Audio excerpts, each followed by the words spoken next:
We found out about this place through social media, and then we further explored it on Google and saw that there was an event coming up, so that's how we found out about it. Yeah, and you've always been interested in screen printing. Right. And so as a birthday gift, I bought the class for him. So that's why we're here, for a birthday. And he's an artist, so graphic designer. So Artist, graphic designer. thought it'd be a fun thing to do and spend quality time together. And it's fun. It's a lot more steps than I thought it would be. You probably knew more about it than I did, so I'm surprised at how many different things go into making a screen print. Yeah, it's super cool, it's fun, it's creative.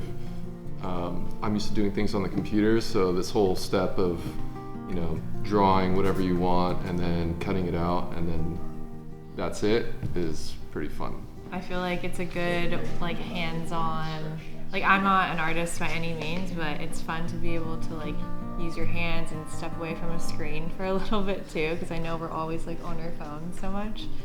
So it's cool to have a little outlet. So it's for beginners too, I feel like. Mm-hmm. Right. Yeah, I would recommend it to anybody. Right. I think anyone can come in here and just have fun and draw a smiley face and get creative with it and make a t-shirt or a poster. It's really not as complicated as it sounds. So.